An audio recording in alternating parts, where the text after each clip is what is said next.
Good morning, everybody. Happy Thursday. We have an amazing show for everybody today. What do we have, Krystal? Indeed we do. Lots of things happening here in this town this week. We've got a little Meet the Candidate segment for you. All of the individuals who are vying to be the next Speaker of the House. Not that I know why you would want that job in particular, but some people do. So we'll tell you about that.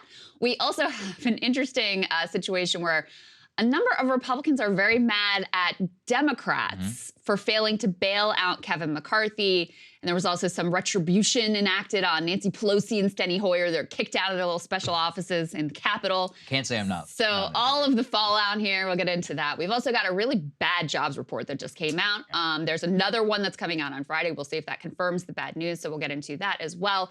New numbers with regard to how much Americans would like to see a party other than the Democrats and Republicans succeed. And it's actually surprising who is most interested in moving in a third-party direction, which could have some implications for the RFK Jr.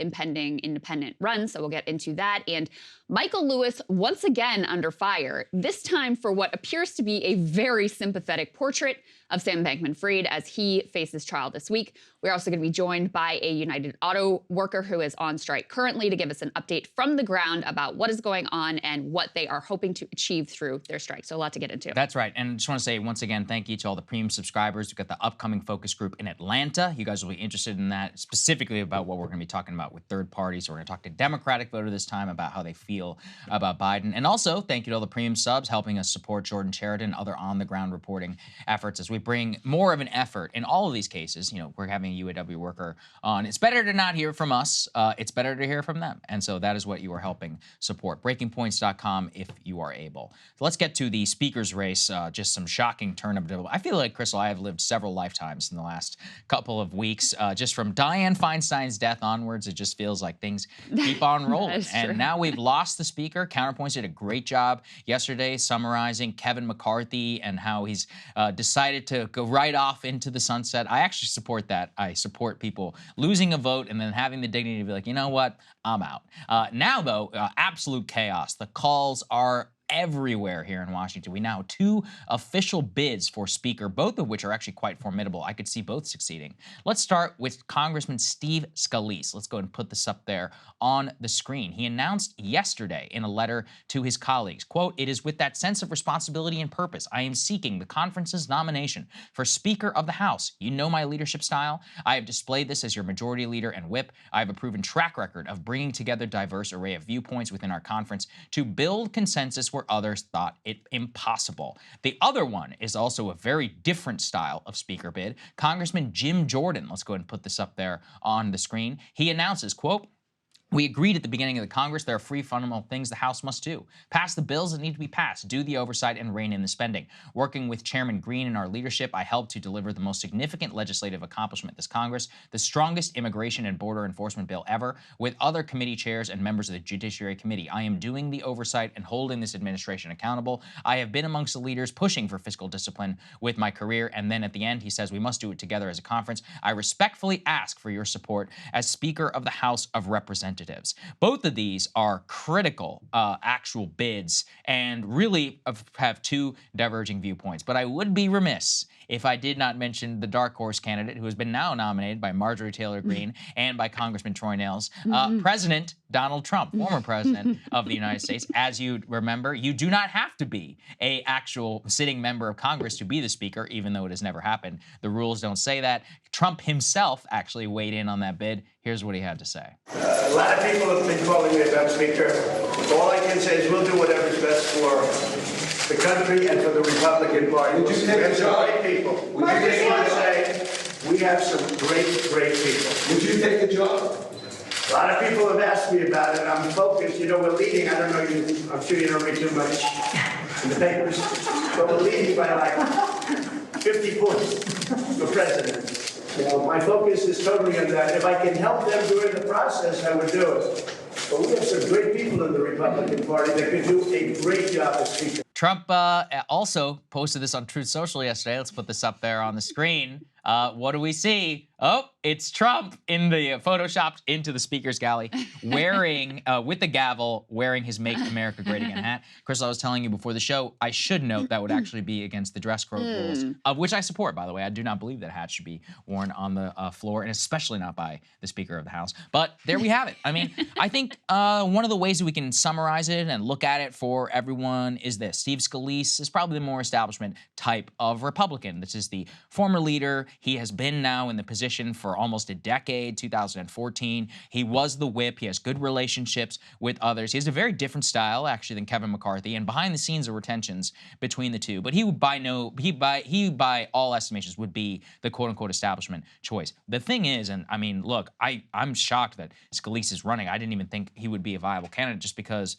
as we raised, I mean, this is a man who's been put through the ringer. He survived that horrible mass shooting in 2017 against congressmen. Yeah. Then, he currently has been diagnosed with an aggressive form of blood cancer and is currently undergoing chemotherapy I treatment. believe he was just diagnosed, like, we just learned about it last month. Exactly. Yeah. So, I mean, who knows how long it's been going on, but at the very least, like, he has to wear like a KN95 mask because like infection is that much of a threat. Not to mention, when you are speaker, it's not just the job here. You got to fly your ass all over this country raising money for people. That's so a big that's part of the job. one thing. Jim Jordan also, actually, if you'll recall, I always said I thought he was a dark horse candidate just because this is a man with incredible amount of he has an incredible amount of credibility with the Freedom Caucus. He has made multiple stands against Speaker Boehner and against Speaker Ryan, but he voted for Kevin McCarthy this time around. Critically, Matt Gaetz and that wing, all of them have said, oh yeah, I would like Speaker Jordan, I would like Speaker Scalise. So we'll see where they line up. People like Thomas Massey, who also voted for Kevin McCarthy, but still, more of a hardliner Republican. He came out and he supported Jordan. So I'm curious what you think. These are probably our top two candidates. The Speaker could be one of those two. But, we should also remember that chaos, who the hell knows? Yeah, that's both right. of these guys could fall, and 3 weeks from now, we could have a totally different speaker whose name I didn't even just mention. I mean, you could end up very easily with a situation where, since you have these two individuals in the race and they're splitting the votes, Right. and you can't come to that majority consensus, that some other dark horse emerges as sort of like a consensus pick who's able to get across the finish line. There's just no way of saying, in terms of their ideological differences, I'm not sure it matters that much, because as we saw with McCarthy and as we've seen with previous Republican speakers, it's less about what they really want to do and more about what their caucus is going to permit them to do. That's a good point. And so, even we're going to talk about Ukraine aid. I think part of why McCarthy basically had to step down, there were no real moves left for him on the chessboard. Yes. Because if he made some deal with Democrats to stay in office, and I think if he had offered them much of anything, certainly if he had offered them like, okay, I'll bring up the Ukraine aid, they would have backed him. They would have kept him in office. Then he's screwed with regard to fundraising. He's screwed with regard to the his never-ending nightmare with the caucus and with the Matt Gaetz wing of the caucus would just be beginning. So that was like not a good and viable option. And then on the other side, it didn't look like there was really anything he could do to placate this group of holdouts, because he'd already given the store away to what much left was there for him to give them. So it was a completely untenable situation. And whoever is able to succeed and end up as the next speaker, which could take some time to resolve, by the way, is going to be subject to the exact same identical set of pressures. So again, I mean, I guess my biggest analysis is I'm perplexed why anyone would want this job. There's a lot of self-delusion here in Washington that like, oh, well, I'm the guy and I'll be different and they'll respect me and I'll be able to pull. Probably the only one who actually would be able to pull it off and pull them together is Donald Trump. Yep. But I don't think anyone's really, he doesn't seem like he's really taking any of that particularly seriously. I told you this privately. I think Trump would be the best speaker. You know why? You can't cross him. It's like, what are you going to do? You're going to vote against Trump, and Look, then Trump is going to primary you? He's the alpha. Exactly. You can't go against him. You can't speak out against this man. I mean, he could negotiate with confidence. He could basically do whatever he wanted. You want evidence for that? Look at whenever he was president. All the people who, even the people who voted against him, they did it very quietly, and they never made it into a thing. They certainly never would have pulled any of the shenanigans that they did against Kevin McCarthy. And that's the other one. If you want to keep Matt Gaetz in line, who does Matt Gaetz answer to? Trump, Marjorie Taylor Greene, and everybody else who is in the party. You would just have to hold your nose and you would have to make do. So I actually think Trump would be a very strong candidate. Now, I do not believe he actually would be the person who, I don't believe he ultimately will end up in that position because there's a whole, logistically and all kinds of things. But, you know, it's out there. Let's also, though, talk about the race for number 2, Steve Scalise, if he were to get the job, what that would look like. Let's put this up there on the screen. There's actually a lot of jockeying going on behind the scenes right now. So in terms of who would be the Republican majority leader, remember the leader is actually the number 2 position because the number 1 is the speaker whenever you have the majority. Steve Scalise vying for the speaker, which means that Tom Emmer, who is currently the number 3, the majority whip, is currently leading for majority leader and also has been racking up a decent amount of endorsements. However, Elise Stefanik appears to be making a big move for the number 2 slot in the party. Remember, she got a lot of credibility during the impeachment fight, especially the second impeachment, where she stood up and I believe spoke on behalf of Trump. Trump has always admired her. He spoke on behalf of her. He said, this is a potential vice president here. I mean, she has a lot of credibility, I think, with Trump at the very least, which of course would matter. Representative Jim Banks, who's one of those MAGA-ish type Republicans, came out and endorsed her just yesterday. So that also would be a very big fight. But all of this depends on Scalise not getting the speakership. We don't know what the whip count is right now. So in terms of the vote is supposed to be next Wednesday.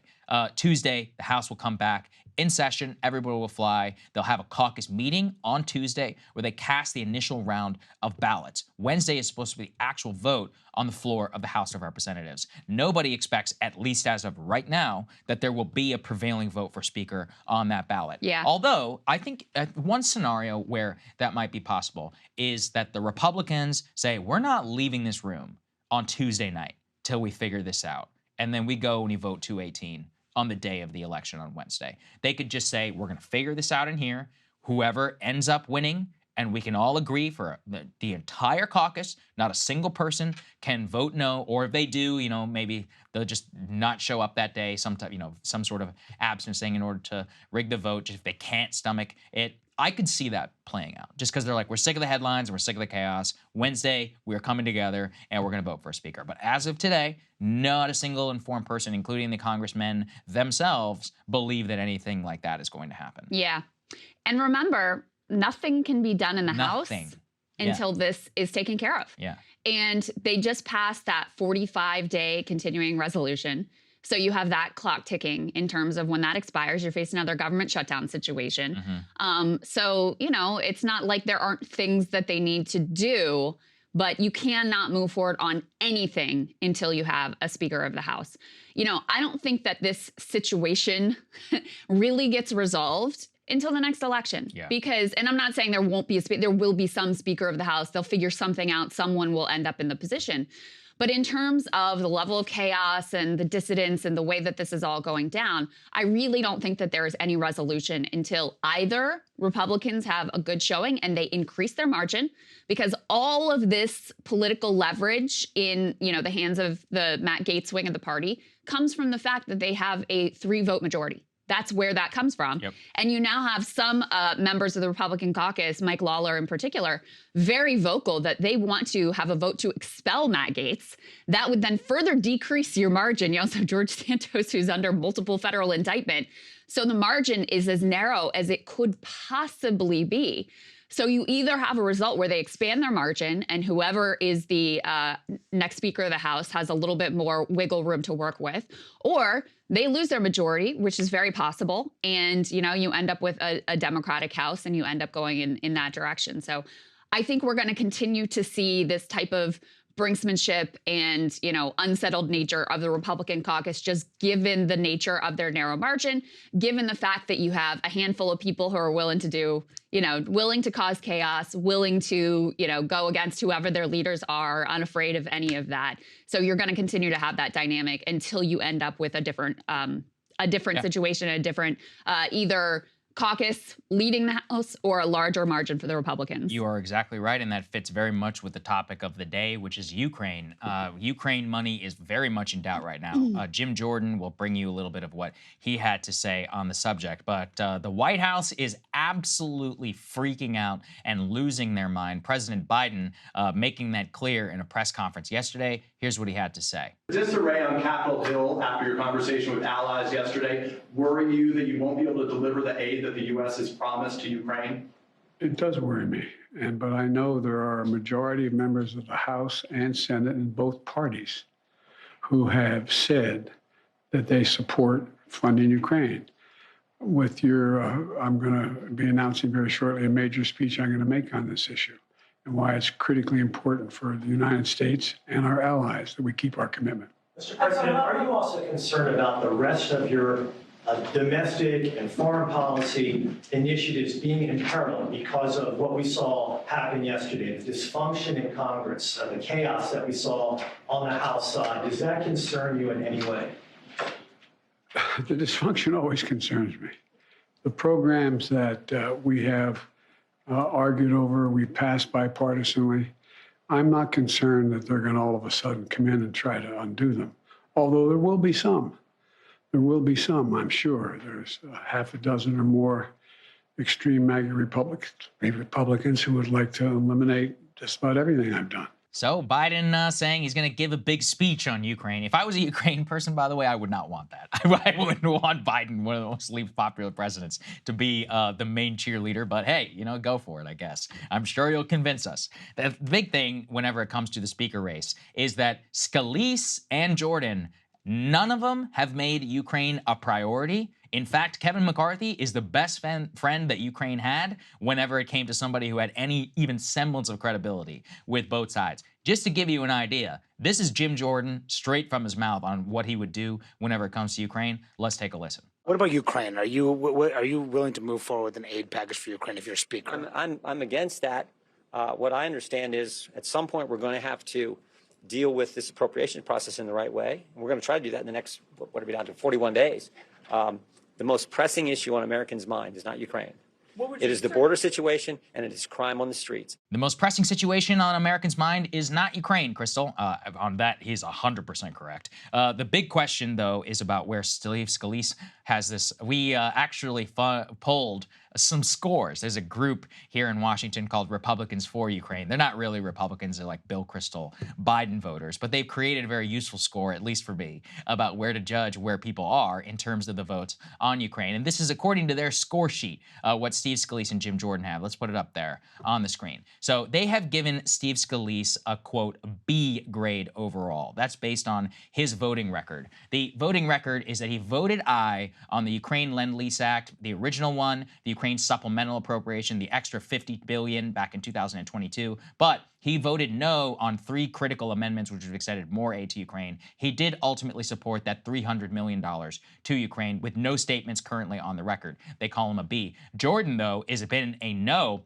He voted aye only on the initial $50 billion that was granted to Ukraine and no on basically every single vote since they give him an F. Obviously, Trump, I don't have to tell you where he stands on Ukraine. But I think that one of the important reasons why this matters for the entire Ukraine debate is it is more in peril today than it ever has been politically. Republicans, the vast majority of Republicans polling shows, do not support more aid to Ukraine. Now, that hasn't necessarily mattered whenever it comes to the votes, and McCarthy was stuck very much between a rock and a hard place. It was interesting. In his speech after he was defeated as speaker, he actually likened Putin to Hitler and was talking about bringing some stuff up in the past. So I think his personal loyalties absolutely lied with Ukraine. And Zelensky and others had made comments in the past that he had said privately, yeah, look, I support you, I'll figure out the votes. Well, that's not what Steve Scalise actually believes at all, at least in terms of the public record. Scalise himself, given his voting record, he did not vote aye on those 3 critical amendments in the past. While he may have supported the $300 million, is he going to support the $100 billion more that the Republicans in the Senate and the Democrats and Biden want to push through? With Jordan, it's actually a completely not, it's a known quantity. He's like, no, I'm totally against it. So, I mean, the idea that $100 billion more is going to Ukraine, I just simply, I can't believe. a scenario where that would happen. Well, I'll give the other side. Chaos, as I have said, chaos is a ladder, in the words of the great Littlefinger. They could extract some, margin which would weaken the speakership, akin to the motion to vacate, and remove some of the barriers to what a discharge petition might look like. And so that would make it so that it would be possible to maybe get some Ukraine aid on the floor. But with both of these candidates, and it's not just me saying this, it's most congressional analysts that can look at it right now, even another dollar to Ukraine or even a transfer vote does not look likely anytime soon going through the House of Representatives. That will not, however, Krystal, stop the Senate from trying to get more money for Ukraine. Sure. Yeah. Listen, I think, honestly, like I said before, I don't think their ideology really matters here. I don't think whether it was Kevin McCarthy or whether it is Steve Scalise or Jim Jordan, I don't think they were going to have the political strength and ability to bring a vote for Ukraine aid to the floor, at least if they want to keep their job as Speaker. Yes. I just don't think that you can, at this point, given where the Republican caucus is, and given how hardline, especially the dissident faction is on this particular issue, I mean, this was part of what led to the downfall of McCarthy. Very true. These allegations from Matt Gaetz that there was some sort of a secret deal with Democrats that he denied, but, Gaetz was pushing forward, but that's part of what led to McCarthy's downfall. I do not think whoever it is who ends up as Speaker of the House next can bring this vote to the floor.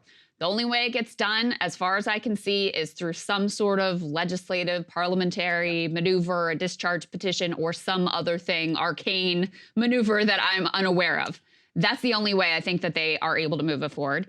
You do still have, Biden is right, you do still have, if you had a vote in the House, it would still pass. Well, I don't know how much. How much, though? Because that's the question. You would have, Republicans only have a 3-vote margin. Right. So if all of the Democrats are voting for it, you only need three Republicans to get it across the finish line. So I think it's very clear there's a pretty large majority in the House, honestly. You're right. I meant in terms of what he said, the majority of both parties. I guess, you're right, because rhetorically what he said is that a majority of each chamber in the Congress does support it. You're absolutely correct. Yeah, I thought he was talking about the majority of Republicans because I'd flagged previously that the majority of Republicans, it's actually completely 50-50. I think Republicans are pretty split at this point in terms of pretty split down the middle in terms of the caucus, although it's not 100% clear. But yeah, if you had a straight up and down vote in the House, it would pass. But it's a question of getting to that vote. And like I said, I don't think there's any way in hell anybody who wants to remain Speaker of the House can bring that vote. I will say I differ from you a little bit on the Biden speech in that, listen, he owes it at this point to the American people to explain what the hell he's thinking about this conflict. I agree with you. I meant in terms of if you want aid to continue to have somewhat of a bipartisan majority, I'm like, yeah, good luck. Give it to the unpopular president. On a Democratic level, I agree. I mean, I don't think he's going to persuade or dissuade a single person with whatever he says. But I do think he really owes it to everyone, the world, the American people at this point, to explain what the hell the plan is. And because, the plan had previously been, we're going to be all in through the counteroffensive, they're going to take back territory, and then they'll be in a stronger position, and then maybe we can think about how to end this conflict. Well, that did not work out. So what now? That's what I want to hear from the President of the United States, and that's what I think he owes people. Krystal, they don't have a plan. He can try and gaslight us all he wants. He'll say something. Biden gave us the plan already. It's called regime change in Moscow. Presidential words matter. But that's the thing. Presidential words matter. So if he says something like that, that's important. Whatever sort of line he tries to pull, it's important to hear at least how he is explaining what his view of the conflict is. So I welcome this address. I hope it's fulsome. I'm certainly going to, listen very carefully to the words coming out of his mouth versus what the actions are that they're taking. I have no disagreement. I welcome the speech as well. I think he should have been giving us speeches probably on a quarterly basis as to why we're massively funding this, as to what the goals are, as to what all of that is. That said, I mean, he's basically told us nothing for Ukraine without Ukraine, which means this government, which is wholly reliant upon us for basically everything, gets to set the terms. That's not a plan, actually. The second plan is, in terms of the red lines, first F-16s was going to start World War III. There's actually a good side-by-side analysis. Every single thing that he has said that he eventually reversed on. He reversed himself on F-16s. He reversed himself on Abrams tanks. He reversed himself on, even he pledged at one point no NATO troops would be sent to the country. Now the UK is talking about sending actual boots on the ground to Ukraine. I mean, at every step of what he has said that he wouldn't do and what were alleged red lines, he eventually flipped. The only only thing that hasn't flipped on yet is a no-fly zone, which I wouldn't put off the table given what this administration is and how obsessed they are with Ukraine. So I agree with you. From a democratic perspective, I agree completely. From a global perspective and from a interest of the peace of the world, I agree. That said, I don't expect to hear anything new. I think his plan is very simple. You just back Ukraine for as long, quote unquote, as long as it takes. And it's funny too, I've seen a bunch of people say things like, Biden gave his word to Ukraine, so how can the U.S. Congress go back on his word? I'm like, hey, you know what? In our system, the president is not a king. That's The right. president does not decide. And if we really want to think that statements of presidents are, official declarations of American policy, as by the way the Russians and the Chinese do, there are a whole lot of statements in the past that clash very much with even allowing or trying to get Ukraine into NATO. The reason why you can disregard those is in our system, the Senate of the United States ratifies all treaties, and that is what our word actually looks like. The House of Representatives, per our Constitution, is the one that actually appropriates these bills. So he shouldn't be talking out of his ass if he can, and promising stuff that he can't necessarily, not even he can't deliver, that the United States through our democratic system actually can. So look, on a personal level, obviously, I support this. I don't think Ukraine should get a single dollar more from the United States, and I think that we should be pursuing all avenues towards peace. I think that us giving them this blank check has been a disaster for American foreign policy interests, has been a complete distraction. It's depleted all of our weapon stockpiles. We've given them over $100 billion in aid, more than we gave to the Afghan National Security Forces through all of 20 years. We've done plenty. If the Euros want to pick up the tab, go for it. But you know what? They don't actually have the capacity, even if they wanted to. So the plan, this is going to happen now, or it can happen 5 years from now. And there's no reason to waste a couple $100 billion. In the meantime, keep our eye off the ball of where our actual threats are. And frankly, just make our own country less safe. But obviously my view is a very standard and at this point for people who watch this show. I mean, listen, in my opinion, all of this Matt Gaetz chaos situation has worked out beautifully. Me too. Yeah, that's We the funny thing. avoided Yeah. a government shutdown. Yeah. There was no none of the wild social spending cuts. to social Yeah. spending that he was advocating for, and that that initial appropriations bill that McCarthy tried to pass that they rejected, even though it had draconian cuts to every social safety net program. So that didn't happen. So I'm happy with that. I'm happy that, Ukraine aid is being stymied here, and that at least there's going to be a big debate over whether we move forward on that. I'm happy with that. And I'm personally happy to see the Republican Party torn to shreds and look like chaotic morons that can't do anything. Let's So get to that. for me, this is all going great. All right, so let's talk about this next piece. So just as a little bit of background, when you have a position of power, whether you're in the majority or in the minority, there are these special perks that you get, and some of those perks are, this is all by tradition, there are these little offices tucked away in various corners in the Capitol. And so if you're in a leadership position in your caucus, you traditionally get one of these, they call them hideaways, in the Capitol rather than having to go all the way back to the office buildings, which are, attached to the Capitol but are not in that same building. Okay, so Pelosi obviously had one of these. I don't know what it looked like, but it was probably one of the more grand ones because of her level of prestige. Put this up on the screen. Mere hours after taking over as Speaker pro tem with the ouster of Kevin McCarthy, this dude, Representative Patrick McHenry, who's kind of like the placeholder running the votes for the next speaker, et cetera, ordered former Speaker Nancy Pelosi to vacate her office by Wednesday. He said, please vacate the space tomorrow. The room will be rekeyed. They go on to say Pelosi's currently using a hideaway office, which only a handful of members receive. Given that she is Speaker Emerita, McCarthy allowed Pelosi to occupy that space.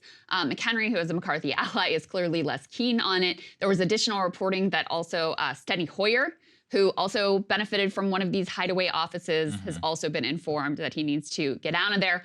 It's unclear whether Pelosi will actually be able to comply with this in time because she is in California for the funeral of Dianne Feinstein. But again, in terms of how this is all working out for me, am I sad to see Nancy Pelosi and Steny Hoyer kicked out of their little special offices? No, I am not. I loved, Krystal, the amount of proclaim. Oh my God, she's kicked out of her office. I'm like, okay, well, why does she even have an office? In the first place, all this stupid courtesy nonsense is ridiculous.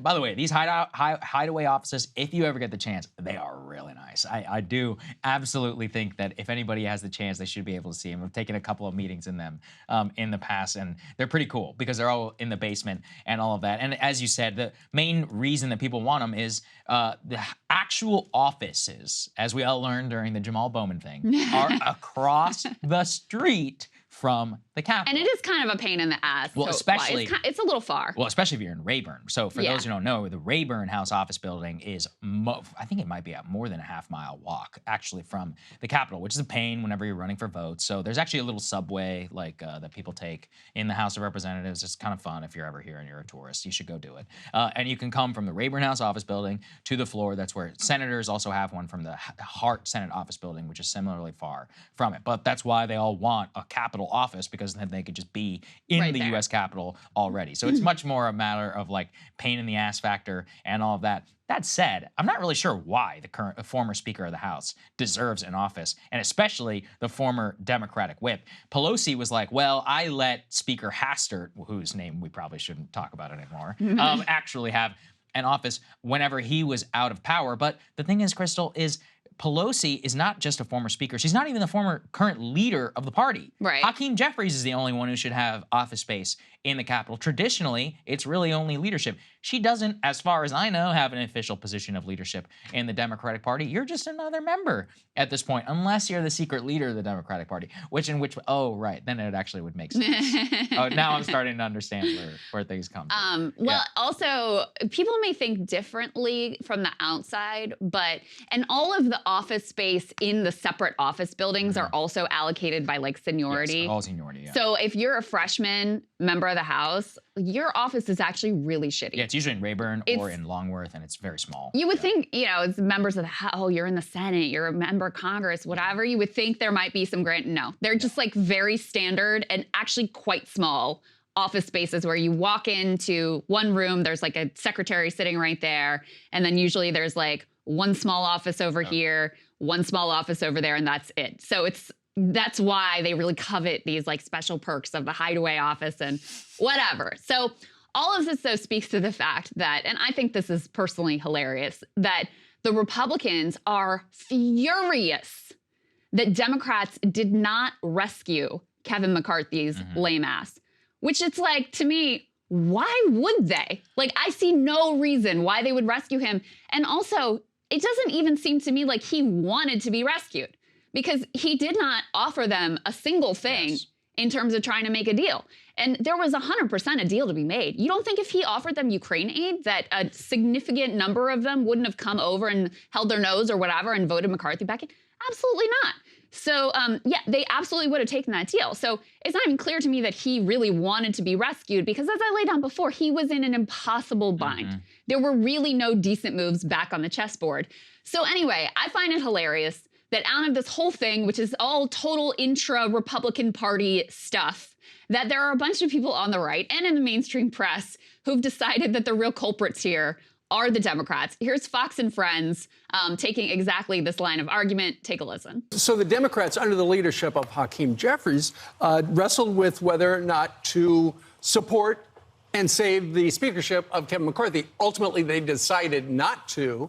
And I read somewhere that apparently in the morning, as you can see right there, every one of the Democrats voted against McCarthy.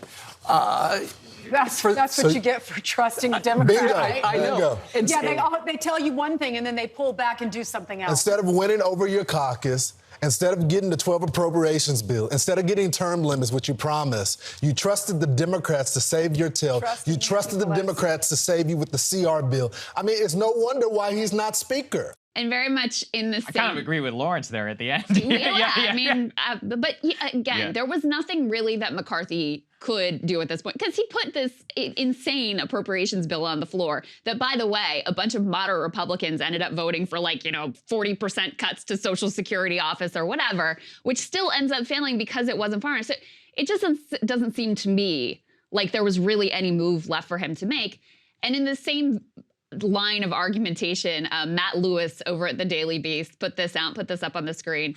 You can't blame Democrats for the blow that right-wing bomb throwers landed on Kevin McCarthy, but what you can say is they failed to do the right thing on behalf of the American people. And I just think this completely ignores the fact that, number one, this is all intra-Republican Party stuff, and number two, whether it's McCarthy, whether it's Scalise, whether it's Jim Jordan, whether it's anyone except for Donald Trump, honestly, the dynamics are going to be the same. Yes. Kevin McCarthy was not going to be able to bring a Ukraine aid vote to the floor. That ship had sailed. So I don't know what is the loss that we're suffering here. I don't know what the grand stakes are that, we failed the American people on and Nancy Pelosi failed the American people on. It just all seems incredibly silly to me. Well, McCarthy in particular seemed very bitter. He said that Pelosi had told him privately that they would back him if there was ever a motion to vacate. I once again return to, why is he having this conversation with Pelosi and not with Hakeem Jeffries, who is the actual leader of the Democratic Party? But hey, apparently that's where the deal is. Get me. Then you also, why would you assume that that would be the case? But the reason why, Krystal, that he couldn't bargain with them is what kind of speaker does he look like to the GOP when you had to rely on the Democrats to save you? If you bargain Ukraine aid like that up on the table, you're dead amongst the base. The other thing is, and this is why he made the correct call, in my opinion, by offering them nothing. And they also made the correct call. Well, it depends, actually. I'm curious what you think. Do you think they made the correct call? Because they effectively, at this point, have guaranteed that Ukraine aid is 10 times harder to get passed. But again, they also guaranteed. I still don't think it was yes, I think they made the right call because they get to enjoy watching the chaos and Republicans rip each other to shreds. And, Matt Gaetz is getting accused of all kinds of wild things on cable news. I mean, it's a total shit show over there. So, of course, they love that. Ukraine aid was not happening. I think that's just so clear at this point, right? There was no, Matt Gaetz ousted McCarthy over the rumor that there was perhaps in the future some secret deal over Ukraine. Yes. McCarthy was not going to be able to bring this to the floor. So, yeah, there was nothing. They're not losing anything in this deal, effectively, as far as I can tell. Yeah, you're probably right. I do think that they effectively guaranteed a shutdown in November. I could be wrong. We could have a similar last-minute thing, but you think Jim Jordan's not willing to shut down the government? That guy literally would be willing to crash the entire debt ceiling. He doesn't care. If he wins, Scalise too. Scalise is much more of a actual conservative on those issues than McCarthy. McCarthy didn't really believe in anything. That was honestly to his benefit, because he was like, look, I don't care. What does the caucus want? They're like, okay, we'll go with that. McConnell was frankly a much more ideological actor than Kevin McCarthy ever was. Kevin McCarthy cared about his majority. He cared about his name. He cared about that little thing that says Speaker McCarthy above his door. He cared about the portrait. And he also cared about raising a ton of money. These other guys are a lot more ideological. So I think you're probably right in terms of shutdown, in terms of Ukraine, especially on an effective measure. And, honestly, if the Republicans were going to quote unquote save Pelosi or even Jeffries, I would tell them the same thing. I'd be like, no, screw them. Let them flail and twist in the wind. Yeah. That's politically, it's a good thing. That's what you want the country to be focused on, at the very least. So, from that perspective, and even also, what you think the Dems are going to let you get something, through the floor? No, it's not going to happen. Especially if we're talking vice versa in terms of Republican priorities like border security or something. It's like, yeah, if they control the House, they're totally going to trade that for you. They never would. I mean, imagine an alternate universe where the progressives actually had some balls and actually challenged Pelosi and had some real demands that they were going to make and whatever. You think the Republicans would bail Nancy Pelosi? Never. It's a preposterous idea. Yeah, good point. So I don't know why anyone would think that, and it's a lot of this is personal too. I mean, McCarthy, right after this, he avoids the shutdown and, effectively does a deal with Democrats to just continue with the spending levels as they are and to say, okay, we're not doing Ukraine aid for now. He goes on the Sunday shows and blames the Democrats for the situation. Like, you think that engenders a lot of goodwill where they feel any compunction to save your ass when it's on the line? Absolutely not. So, yeah, I think it's sort of preposterous, this idea that, it's really the Democrats' fault, that they should have saved him, and that it really makes that much of a difference in terms of how the future scenarios in terms of Ukraine aid, in terms of government shutdown, are going to play out. Because it's really, I think one thing that's very clear, the speaker is not in control of this caucus. So whoever it is, they're going to be subject to the same whims and pressures. There's one more piece of this that I think is amazing and hilarious, which is the Problem Solvers Caucus, which are some of the most annoying corporate shills, bipartisan in Congress, who are mostly solving problems for rich people. They're apparently in chaos over the fact that Democrats did not rescue Kevin McCarthy. Put this up on the screen. This is per Axios. House Bipartisan Caucus risks collapse after McCarthy ouster. Republicans in the Problem Solvers Caucus are weighing quitting the bipartisan group after Democrats opted against helping former Speaker Kevin McCarthy keep his leadership position on Tuesday. Why it matters. GOP members in the group are furious. The Republicans say he was punished for doing the right thing after advancing a stopgap funding bill on a bipartisan basis. So we could also have the beneficial outcome of the annoying, terrible Problem Solvers Caucus falling apart. So that would be positive as well, in my opinion. There's always a silver lining. There's always a silver lining, Chris. All right, let's turn to some truly bad news here, not the mixed bag that the House situation is. Go ahead and put this up on the report. We just had a new jobs report from ADP. And by the way, we're expecting another different jobs report on Friday, so we'll see how that one comes out. Private payrolls rose by only 89,000 in September.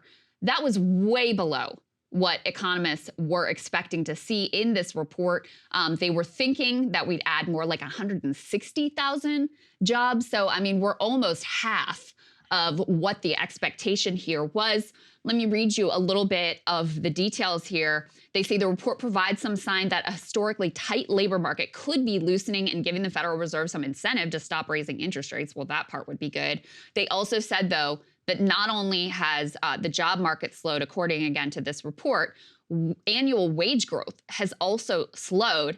This is the 12th consecutive monthly decline in terms of wages. So not only are you adding fewer jobs, but the jobs that we do have are seeing very low wage increases, and we continue to struggle, of course, with inflation, which means many workers are taking a pay cut every month, month to month.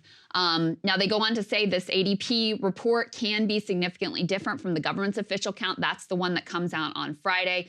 So we'll see how that one goes. But, this is a very troubling warning sign of where the economy is at a time when, we've been tracking a number of storm clouds on the horizon, including the commercial real estate market, I think is the most flashing red light that has the potential to ripple throughout our entire economy. Yeah, the mortgage demand is the one that really troubles me. The CNBC, we can put this up there on the screen. They've dropped to the lowest level since 1996 and interest rates heading towards 8%. Obviously, that's a disaster of 8% interest rate. But the low level demand since 96, that, I mean, you may think it's good. We need housing prices to come down. We'll talk about that in a little bit. But I just think, Krystal, that the squeeze on the rental market right now is going to be something that none of us, I mean, literally, I think I was 4 years old in 1996. We have not seen that level of squeeze on our current housing supply since then. When mortgage rates are going to be this high and people aren't pulling out, well, then they're either not moving and they're locked up to where they are, which dramatically reduces inventory. The existing rental inventory, unfortunately, the rental, boom for that is just incredibly contributing to inflation. So I've seen some reports that rent is beginning to stabilize in places like New York City, Chicago, San Francisco, the highest demand rent areas in the country. But critically, that's like 20-something% above what the baseline was in 2019. There are some new rental inventories that are coming online. The other issue with these very, very high interest rates, a lot of people aren't building anything right now. In fact, I saw a report that when you're browsing Zillow, the number of projects which are half completed has never been higher in terms of the share. Wow. And it makes sense because people are like, look, I cannot sell this at what would be a profit. I need to just get the hell out of this now. If you're a private seller and you have a brother-in-law or whatever who's a contractor, now is the time to buy. It's a good, you could clean up right now. And especially because in a couple of years, it's not like our housing shortage is going away. I am curious for your take on this from the Wall Street Journal, where Wall Street is betting on American home value. Let's go and put this up there. They think America's home values are overvalued. Quote, as prices paid for the average single family property have still hit record highs, big investors are taking a pass. The single family home right now, in terms of the overall U.S. residential property value index, is at the highest level that it's ever been. It actually dipped slightly in February of 2023, came right back to baseline and even above of June of 2022 from where things were. And I don't really agree with Wall Street, actually, on this one. Maybe I could be totally wrong. I wonder what you think. But to me, it's just, look, structural. We have way too little housing supply, and we have a ton of demand.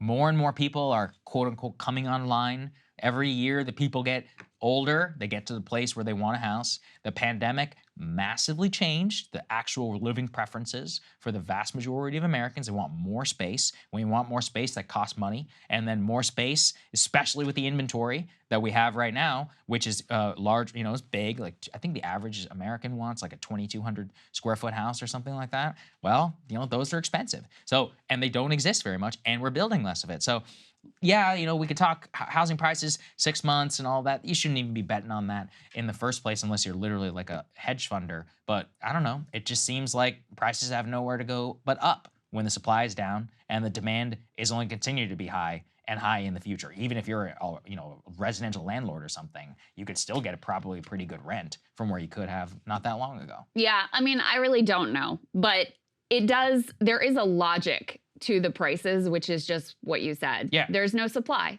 You know, we have dramatically underbuilt, especially at the sort of like starter home level of house.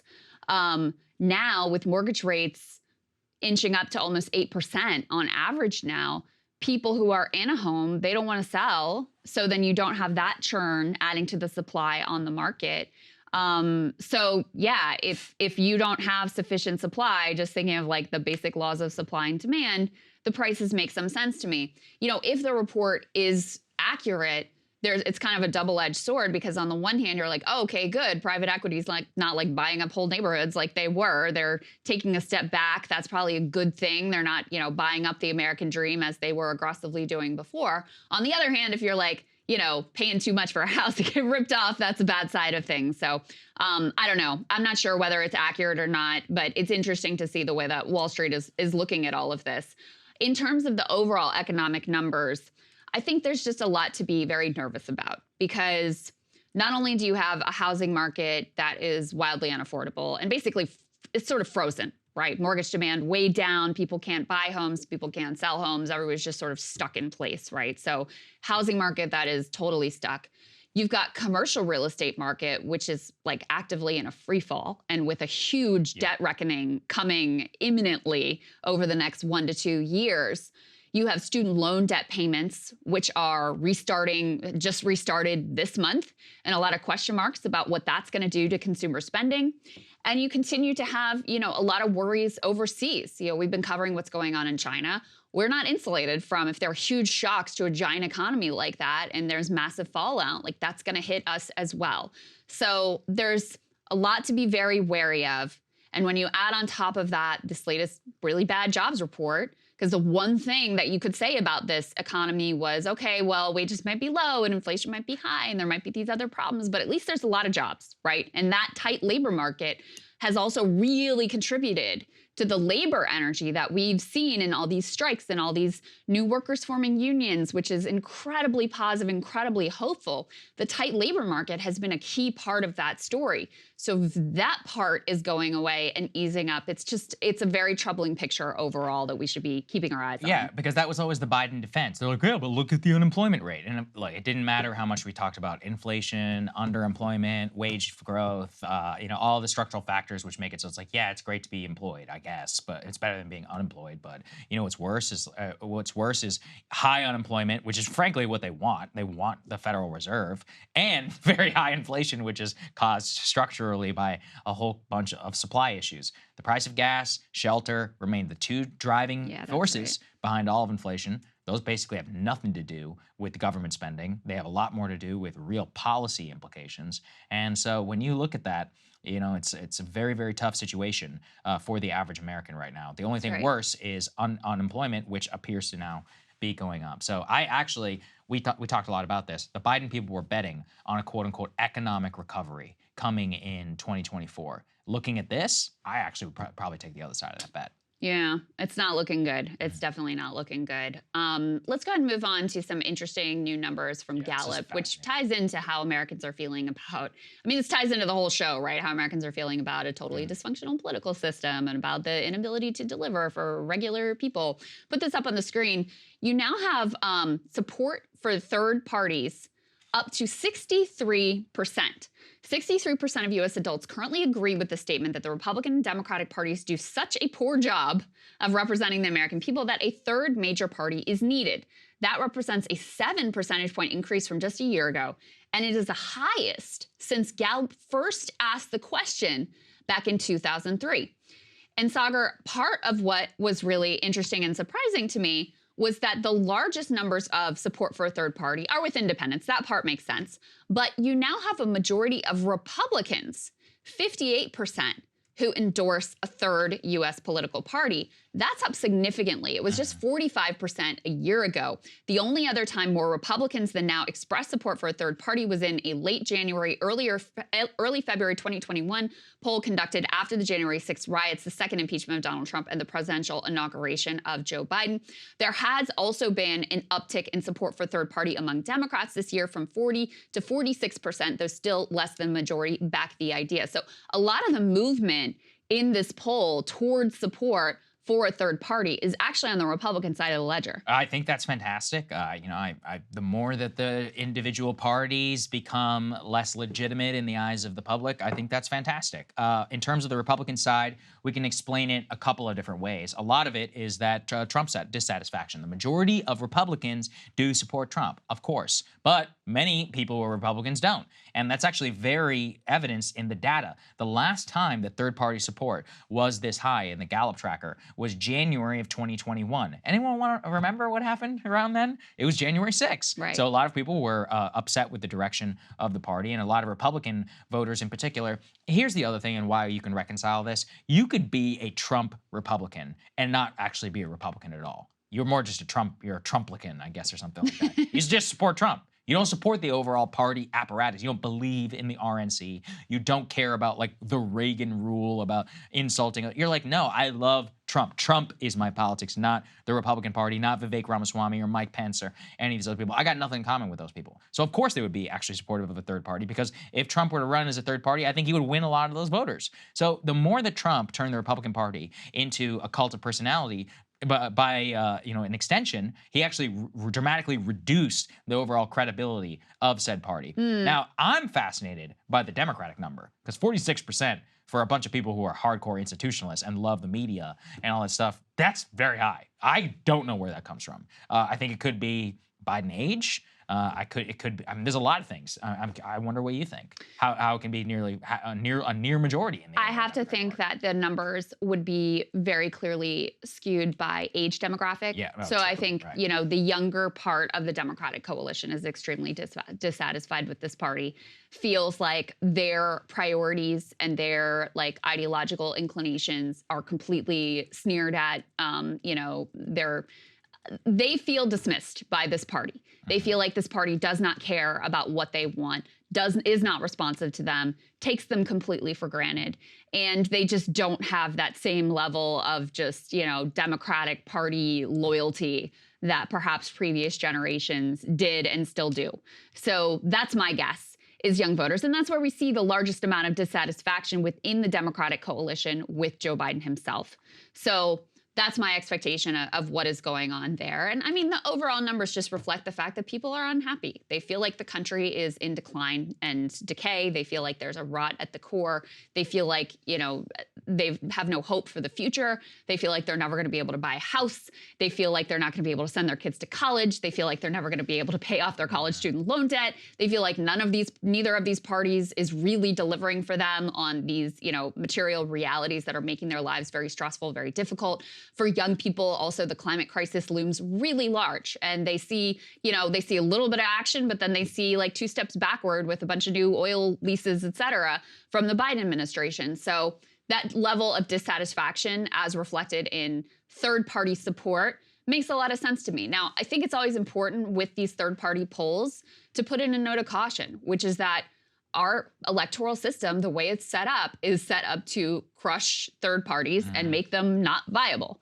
So the mere fact that you have a large number of people who are like, yeah, there should be some other choices, doesn't mean those people are going to vote for the other choices. Yes. And the fact that you have this large group saying, yeah, we want other choices, they also don't mean the same things by that in terms of what they would want to see with those other choices. So we've had high numbers like this before, and it hasn't translated into a large third-party vote even when you've had some choices on the ballot that are third-party candidates. Absolutely. There's also a fascinating RFK Jr. kind of tie into this. If he does end up running as an independent, which we expect him to do, let's put this up there on the screen. Nate Silver ran the numbers over at the Free Press, which is run by Barry Weiss, and he argues, again, pretty persuasively what we said about how he probably doesn't hurt Biden and in most respects will almost certainly help will almost certainly hurt Trump. Now, I also understand that it is annoying to people to support third-party candidates and all about hurt, the idea that they should be viewed on their face. I don't even necessarily disagree with you. But again, Krystal, you and I are trapped in what? The reality of the American political system. Yeah. Which is, it's a duopoly. I don't wish it wasn't necessarily that way. But, when we're talking about places where you can only get anywhere between 1% to 5% of the ballot historically, generally you're going to be a quote-unquote spoiler. I don't think of it that way, but that's how most people process it. What he writes in here is basically that because of the overall amount of favorability that RFK Jr. does have with a lot of Republican voters and or independents who are sick of the Democratic Party for reasons that don't necessarily align with the mainstream Democratic Party, then those people would predominantly gravitate towards either Trump or Trump-ish-like candidate on those issue sets, things like Ukraine, the vaccine, and more. So with those and those voters who may not identify as Republicans, but who predominantly have sympathies with some parts of Republican voters who may disagree on several other issues, but that's not the priority. That's not what's drawing them away from the party.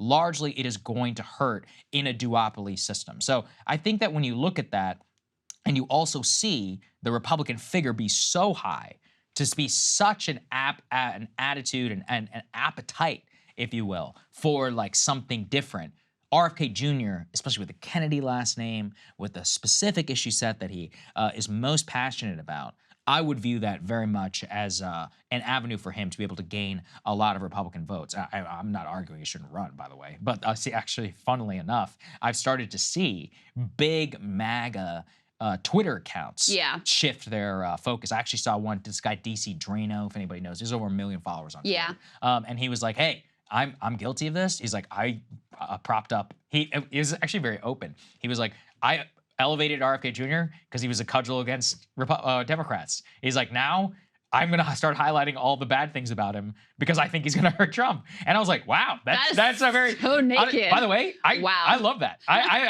like, love here's honesty. How I was doing my propaganda before, and like, here's how I'll do my propaganda in the future. Because I hate the Democrats and I want them to lose. Now, if he goes independent, I actually think he's going to hurt us. So now I'm going to start attacking him. And I was like, okay, I thank you.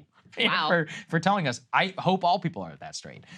Anyway, my point is that there is broad recognition amongst, as I said, every MAGA influencer of any consequence that I've been able to see. People who have legit massive followings amongst the overall GOP base. And I think the fact that they overwhelmingly believe that RFK Jr. would hurt Trump if it came down to it does tell you a lot about what they see the problem is. And Trump himself has remained silent.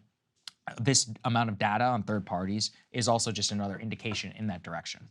You know who I could see voting for RFK is people who are frustrated with Trump because they think he was like too pro-vax. Yeah, and absolutely. Anthony Fauci and whatever. Yeah, like a Ron DeSantis super stan or something. Right, that's like kind of the, just Trump is going to be the nominee. And so that seems to me like the most clear-cut avenue of people who are like, that's their issue, and they're like diehard about it and really super anti-vaccine, and there is a constituency for that. And most of those people, if it wasn't for RFK being there, would probably either not vote or they would vote for Donald Trump. They certainly wouldn't vote for Joe Biden. That seems to me like probably where he gets the bulk of his support from. But, I do think it's complicated. Nate, on the one hand, as you're pointing out, he says guns, abortion, vaccines, in Ukraine are quite a quartet of issues to defect from the Democratic Party on, particularly from the suburban college-educated base that they rely on increasingly. But he does make the other side, like he's not really definitive about it. He's like, I could see it going either way. I think probably he takes more from Trump than Biden. But he says the most persuasive argument to him is that Trump has a higher floor but lower ceiling on his support than Biden does. In other words, the Trump support is much more locked in. His supporters are much more committed. So in that case, Trump's diehards might stick with him, even if they also like Kennedy, but people who are kind of like, on Biden may flirt with or consider the Kennedy candidacy. The other thing that I threw in the mix that Nate doesn't mention here that I do think is a really important factor is, remember, a lot of people don't pay that close attention. Yes. They aren't aware of RFK, all of RFK's positions and exactly where they are vis-a-vis him, et cetera.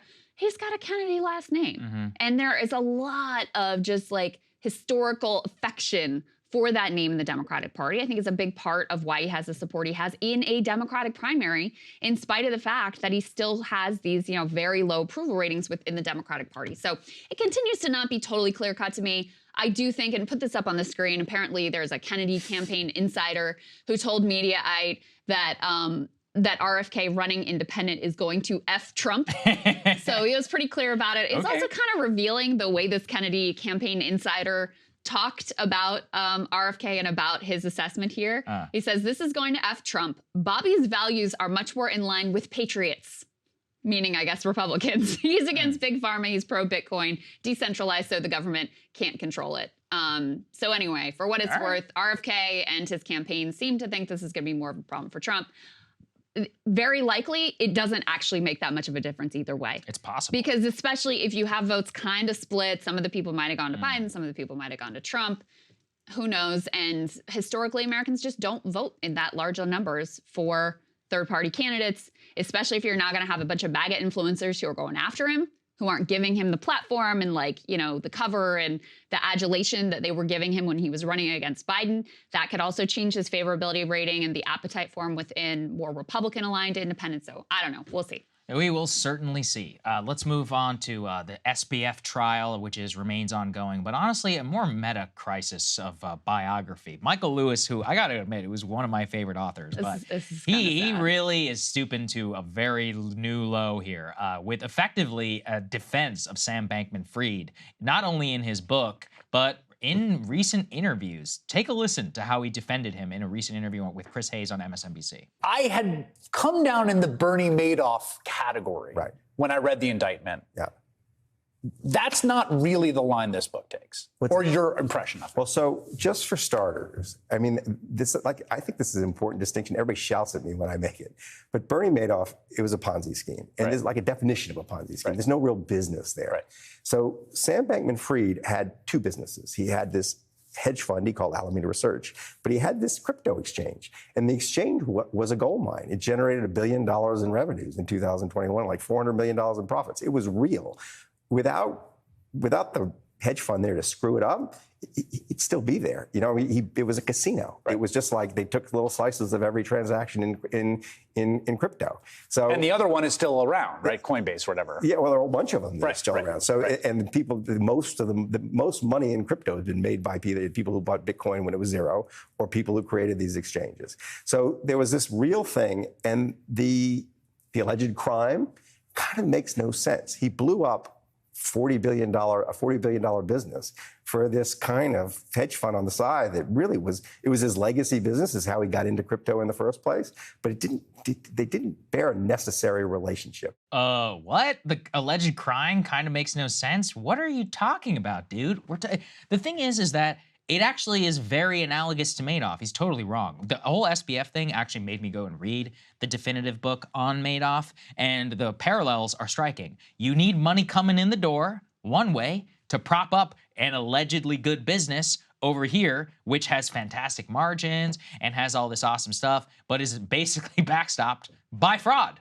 I mean, it's the exact same thing. Yeah. You have money coming in, you use that money for a different purpose, and to reputationally kind of launder yourself and make yourself into a, like a vaunted, I think at one point Madoff was even like he was like a representative or something to the, not the SEC, but the Dow Jones, NASDAQ, something like that. My point is that he basically just moved money around in order to create like a financial engineering scheme. That's exactly what Sam Bankman-Fried was doing. It is a Ponzi scheme. When you have to get more money in to keep your scheme afloat and pay off the things that you're already obligated, that's like the definition of a Ponzi scheme. What are you talking about? And the thing is, this is a lot of problems in Michael Lewis's book. Let's put this up there. Max Chafkin over at Bloomberg wrote a pretty scathing review, and he noted multiple times here where Lewis Quote, "It is impossible to miss the differences in Lewis's treatment of Sam Bankman-Fried, a socially awkward young man afforded nest empathy by the author, and Michael Orr, the socially awkward young man who Lewis treats as, quote, nearly mute spectator in his 2006 book, The Blind Side. The book is ostensibly about Orr, but he barely quotes Orr and offers his awkwardness not as a sign of his genius. Lewis does for Bankman-Fried as evidence that he may be mentally limited. You know, SBF, he says, Lewis treats SBF with endless compassion, treats everyone around him with zero. It seemed nuts, for example, when SBF went trying around to pin the entire collapse on his ex-girlfriend. Lewis somehow goes for it. For example, portrayal of Caroline Ellison, the star witness in the trial, comes off as a say-so affair of a guy accused of large-scale fraud, feels especially unfair. Lewis seems to consider Bankman-Fried a totally reliable narrator, while approaching Ellison as an emotionally unstable temptress. In doing so, he falls back on a tired and sexist trope while arguing, as defenders of Theranos initially did, that if it weren't for the haters, everything would have been fine. You know, he attacks Caroline Ellison in the book, and then he also, quote, "I was gobsmacked by the way that Lewis was left out damning things about Sam, who he presents as a misunderstood genius. I couldn't help but think about another socially awkward Michael Lewis character who is treated with much less compassion." And again, talking That's pretty back devastating. there, I think it is a devastating review. I haven't fully read the book, but you know, multiple people who I trust, CoffeeZilla, who we'll be having on the show sometime next week, is doing a review of the book, a scathing review of the book. A friend of mine, Sriram Krishnan, he runs the Good Time show. He's a pro-crypto guy. He's a pro-crypto A16Z investor, and he was like, basically, this book reads as if you got conned by con men. So, I mean, I'm talking about people who are pro-crypto in the space. They always hated SBF because he tarnished their reputation a lot around the business and all that, and they're reading this book and just being like, I'm gobsmacked by this. So, from every angle that I've been able to see, this appears to really just be like stenography in terms of the book, which is frankly disappointing, you know, as a fan of Moneyball, as a fan of The Big Short, Liar's Poker. I thought these were great books, but honestly, I'm beginning to doubt now even those books now after reading this, because I'm like, dude, if this is your editorial standard, like, I got to start doubting what I was reading, you know, 10, 15 years ago. I feel exactly the same way. And there was a piece in The Guardian, put this up on the screen, that I thought was also very good. The Insider, how Michael Lewis got a backstage pass for the fall of Sam Bankman-Fried. And what they point out here is that in all of these books, what Michael Lewis does is he takes a character, whoever his chosen hero is, and really lionizes them and makes them a hero. So when he started following SBF around before his downfall, he wasn't thinking con man, fraudster, I'm going to expose him, because frankly, that's not really what he does, which is why he's beloved on Wall Street. That should have been a red flag to us, number one. But he was thinking, this is a genius. This is the boy genius. He bought into the hype. And from the excerpt that's been published, from, you know, his analysis in this Chris Hayes interview and the way he's trying to cover for him, he really seems to have believed in this view of the quirky genius billionaire, doesn't care about money and is just doing all these things for altruistic reasons, et cetera, et cetera. And when the narrative collapsed and all this outright fraud and massive theft was revealed, he couldn't adjust. He couldn't change the story. He couldn't, you know, see him through any other lens. He couldn't actually apply a critical lens because he already was so far in and had bought so much of the hype. You know, he admits in an interview for this Guardian piece that the prosecution is going to get maybe some little pieces out of this book, but actually that overall it really works for Sam's defense. He says that. So he clearly understands that this is in some ways like exculpatory to Sam Bankman-Fried, and is relatively clear about it.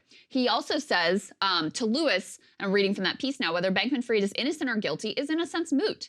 What narrative purpose would it have served, Lewis asked me, to be harder on him in the book? What narrative purpose would it have served? I thought this analysis was also really revealing. While reading the book, I found myself itching for Lewis to abandon his amused ethnographer approach. The drama he was witnessing was so outrageous that he seems to have satisfied himself with relaying it rather than picking its truth and meaning apart. I wondered if he'd spent so much time within the technocratic echelon of American life that when Bankman-Fried embodied some of its worst traits, when he thought of people as probability distributions or ran his companies with deliberate opacity or chased an obscene level of wealth, Lewis could only see him as an especially quirky character rather than a product of terrible dysfunction. And that comes across in that excerpt where he's talking to Anna Wintour on a Zoom, and he's at the same time playing this video game storybook brawl that he's apparently obsessed with to the point of, you know, absolute distraction, not engaging at all in what Ventura is saying, promising all sorts of things that he ends up completely crashing out on. And rather than being like, you know, in any normal situation, when you don't make good on your obligations and you're distracted, not paying attention to people, you're a terrible person. Yeah. You're immature. You can't stay focused on a single subject. You can't, you know, pay attention to the person in front of you. You're just lying about things that you're going to do that you actually have no intention of doing. You're not even listening to the things that you're agreeing to. Like, you're an immature brat, spoiled, and not a good person, but that's not the way he's portrayed here whatsoever. Certainly not the way he is portrayed, to put it lightly. I honestly, look, I mean, the charitable explanation, as you said, is that this is just how he always writes. And sometimes it's a hit, like with Billy Baines, like with Michael Burry in The Big Short and some of the other people who he profiles, but it's a massive miss whenever we're talking about, I mean, for example, I didn't read The Fifth Risk, but apparently it's very like, it basically is just a stenography by Chris Christie about how everything went wrong during the Trump administration. That's not an honest view of what went wrong. And I think let's be real, that's why nobody thinks about The Fifth Risk. Pandemics, right? Where well, maybe I'm thinking, I thought there was another book that he wrote about the pandemic. I forgot exactly what that one was called. This one was about the Trump transition, I believe. About Chris Christie was in charge and he got fired by Jared Kushner. And he just sat down with Chris Christie for like 10 hours and cranked out a book about it. There also, look, let's be real here. In terms of Lewis's career, there have been some hints. He wrote what is probably the most hagiographic profile I've ever read of an American president, where he hung out with Barack Obama while he played basketball. And he's like, I mean, it's just amazing. Like, the guy plays basketball. He doesn't want to lose. And so he invites all these federal employees who are actually good. And he's good, guys. I promise. I played with him. I remember reading this like a decade ago, being like, yeah, man, I'm a fan, but like this is crossing in the line of like, this is like king worship or something like that. So but, you know, there have been hints there for a while. That's true. Yep. And then when you get to this juncture, you kind of look back and you're like, oh, okay. I'm like, there's been looking signs. at things differently than I was. Because at the time, if you just see that, you can sort of just, Obama got in a lot of people's heads, whatever. He was starstruck. We'll push that one to the side. Now you're like, oh, you actually never write really critically about people with wealth and power, and you just like fall in love with them. He hasn't at times. So for example, he wrote Flash Boys. It's actually one of my favorite books he's ever written about high frequency trading. Yeah. And it pissed a lot of people off on Wall Street. And I loved that because he pissed off a lot of Ken Griffin, a lot of these guys who made fortunes, basically just, building servers and investing in like microwave technology to try and send their trade quicker is like arbitrage, basically. It's a tax on the entire system. I thought it was a phenomenal book, and I actually thought it had a good, and it did piss off a lot of rich people, but I also do remember him. I went to one of his book events. I know, I'm sorry, I was young. Whenever, and I remember him saying, he's like, I've never experienced this amount of pushback in my life. So maybe because he's not experienced to it, he took it as a scar. And he's like, you know what, I'm gonna sit here and just write for the billionaire Sam Bankman-Fried. And this is one of the most disgraced men in the United States. So I don't even know what the incentive is. It's crazy to me too, because like it would be one thing if the book was totally written and like going to press before everything came out, but you had a chance, like you got to know what the truth was. I don't know. And you didn't adjust. It's wild. We're both, I think, probably going to read the book just to be able to see it and judge it for ourselves, et cetera. But especially as this trial is going on and it's so blatant for him to say, oh, the alleged crime doesn't make sense. Are you kidding me? Like, do you know nothing about these people? Do you know nothing about how Wall Street works, about the way crypto has worked and been like total Wild West, the amount of rug pulls and all this nonsense that's been going on there? And you're like, oh, it just doesn't make sense for him to steal all this money. Of course it makes sense. It's completely logical. It makes all the sense in the world. He was trying to keep all of the balls in the air, and he decided it was justified to steal people's money in order to try to keep his thing going for whatever deluded reasons that he convinced himself of in his head. Yeah, absolutely. Krystal, what are you taking a look at? It would be difficult to find a more clear example of good versus evil. On one side, you've got a government agency which has actually delivered for ordinary Americans, returning $17 billion to consumers who've been screwed over and defrauded by banks and big business. On the other side, you have the scumbag vultures of the payday lending industry, whose whole business model is exploitation of desperate people. And for once, maybe, just maybe, the good guys are going to win thanks to some very unlikely heroes. All right, so here's the story. The Consumer Financial Protection Bureau, or CFPB, was established after the fallout of the Great Recession to provide consumers with some degree of protection and to punish financial predators who steal from their customers because they think they can just get away with it. And while, of course, there is always way more that can be done, the agency has actually broadly been a real success. They've taken the lead in cracking down on junk fees that banks charge for no real reason other than extraction. They just went after Bank of America for misleading their customers and double dipping on insufficient funds fees. Last year, they ordered Wells Fargo to pay $2 billion back to auto loan and mortgage consumers that they had ripped off. And the agency has also served as a resource for consumers who feel like they've been cheated or are struggling to sort through the intentionally misleading financial jargon that banks routinely throw at them. Now, the CFPB was the brainchild of Elizabeth Warren. This was back in her two-income trap era, not her pink pussy hat era. And because the agency tangles with a lot of powerful, wealthy interests, it was intentionally designed to be insulated from day-to-day political pressure, so it could not just be captured by partisans or industry allies or quietly defunded and zombified. Specifically, rather than being subject to the yearly appropriations process, the agency is funded through the Federal Reserve, which provides funds up to a set cap of $600 million a year. This funding structure is now being used to try to attack and destroy the agency by its opponents, specifically the aforementioned ghouls in the payday loan industry. Now, the real beef from this industry are new rules which seek to curb their most abusive practices. These rules prevent these vultures from piling on new fees on loans, which contribute to ever-escalating loan balances, leading consumers to find themselves rapidly in debt for thousands of dollars on even small loans of $500 or less. It's truly evil stuff. They could not get the courts to agree with them on going directly after these new rules, but they did get a sympathetic judge to buy an argument that the agency's funding structure is an unconstitutional violation of the Appropriations Clause, which grants Congress the power of the purse. But, based on oral arguments yesterday, all of the liberal justices at the Supreme Court, and critically, 2 of the conservative justices, were none too impressed with these arguments, eviscerating the core of the payday ghouls case. Justice Kagan ripped the arguments as, quote, flying in the face of 250 years of history. Indeed, Congress has long provided standing non-annual appropriations similar to the mechanism used to fund the CFPB for agencies as diverse as the Federal Reserve to the Postal Service. Justice Ketanji Brown Jackson took aim at the payday lenders' imagining of secret language in the Appropriations Clause, which would constrain the mechanisms Congress can use to fund agencies. She asked, quote, I had understood the point of the Appropriations Clause is to prevent the executive from taking money without consent of the legislature. Is there something about the Appropriations Clause that directs Congress to check the executive? Don't you have to have that? But it was actually the arguments of conservatives Amy Coney Barrett and Brett Kavanaugh that really cut the deepest. Barrett surprisingly backed up the line of questioning of Brown Jackson, pointedly declaring there is nothing in the Appropriations Clause that imposes the limits you are talking about. Brett Kavanaugh chimed in to put the payday lenders in a bit of a logic chokehold, pointing out the absurdity of their claim that CFPB funding was perpetual when in fact, Congress can literally change the law anytime they choose to change or eliminate funding for this agency altogether. On the other side, Alito, Thomas, and Roberts seem with their constant questions to be on the side of the payday lenders. Gorsuch played his cards close to the vest, gave no real indication which direction he was leaning in. But if ACB and Kavanaugh join the 3 liberals, the CFPB is going to live to fight another day. I will confess, when I saw this court was taking up a challenge to the Consumer Financial Protection Bureau, my heart sank. This is hardly a consumer-friendly court. Even the liberals cannot be counted to reliably take the side of ordinary Americans against Wall Street and big business. But there was one factor I did not consider.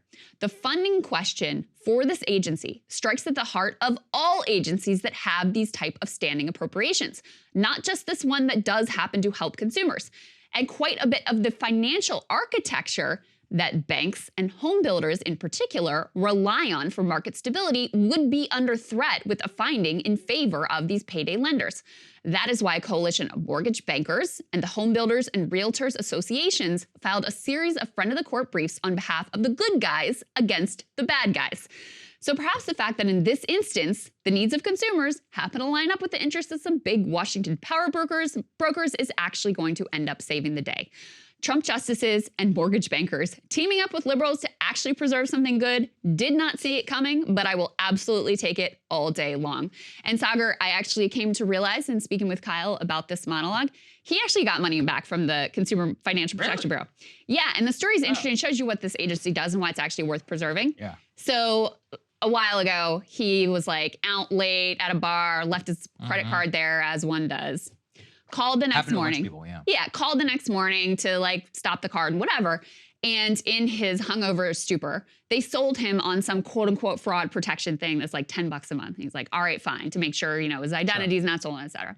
So fast forward several years, he gets a check in the mail for all of that $10 a month back because it turned out his bank had completely invented. There was no fraud protection program. It was just a charge. They were just stealing his money. Wow. He didn't do anything, and he gets a check in the mail. So it just shows you the type of work that they do. Yes, it's not enough. Yes, they could do more, et cetera, et cetera. But it's like one of the few government agencies that really is doing something beneficial, and it's good to see that it probably, we'll see. We'll see how the decision comes out, but it looks like it has a chance of surviving. Well, here. it's like I was telling you before. Yeah. It's because it's all about administrative law and about how you understand the power of the executive. Right. It also comes back. Remember that whole thing about Mick Mulvaney and whether he could legally be in charge of it, especially because the funding model through it all. I know it's very arcane, but unfortunately that's what matters, you know, in terms of legality. But the point is that I actually agree with them in terms of the ability of the executive and the power to exercise these types of regulation. I'm not against the administrative state by any means. And this is actually a complete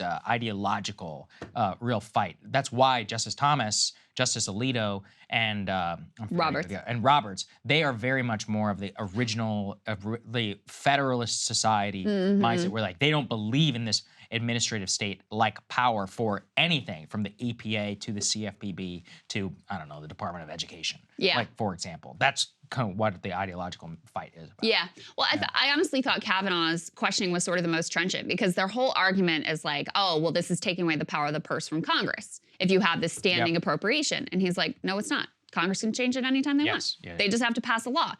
And so it was cleverly set up to try to insulate it from the political process. I think that setup has been relatively successful. And it would be a real loss not only to this agency, but to the ability to have institutions somewhat insulated from political whims and pressures if they undercut the ability to fund things in this way. So anyway, thought I would go with a good news story today. Yeah. We'll see. The ruling hasn't come down. You know, we'll wait a while to see how it all comes out. But it's looking more favorable than I thought it was going to. Good. All right, Saagar, what are you looking at? Something has changed on the streets of Northern Virginia and Washington, D.C. in recent years. And no, it is not just the crime and the homelessness. It is a new type of vehicle with those distinct headlights, the Rivian R1S SUV. Now, suddenly, I swear I am seeing these things everywhere as they come out of thin air. It reminds me of seeing Teslas in San Francisco like a decade ago. Is it the next Tesla? What does it say about the state of electric vehicles in the U.S.? And how does it fit now into the war for manufacturing, production, and price in the global market? Now, personally, I've always been suspect of Rivian after the rumblings of their cost structure, and that seemed insane to me, especially with a recent expose by the Wall Street Journal.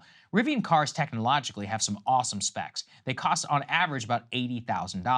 Now that's a high price tag for sure, but in a world where the average new car costs $50,000, it's not that crazy for an electric and a premium SUV product. What really stunned me though is this: for every single car that Rivian sells, on average, it is losing, I repeat, losing $33,000. The company has raised approximately $18 billion in cash in 2021 with a promise to be the Tesla of trucks and SUVs, and it is now, in a matter of just 2 years, blown through $9 billion and production of only 65,000 vehicles. I don't say this to bash Rivian. I want them and many new electric car companies to succeed, but the pitfalls the company faces highlight some of the major supply issues that I've tried to bring attention to for EVs on this show. Consider that with the astronomical loss now of nearly $9 billion and $33,000 per vehicle, the company's single U.S. factory is still only producing 1/3 of its build capacity, and it's on track to produce only about 50,000 more cars this year. The current burn rate is about $4 billion per quarter, even after the sales on cars are factored in. What really stunned me, though, about Rivian was how atypical it actually is when you look at other non-Tesla electric makers in the US. Take Ford, for example, for some of the best big three EVs on the market, and yet Ford is taking a loss of nearly $60,000 per electric vehicle sold, per the latest data that the company published.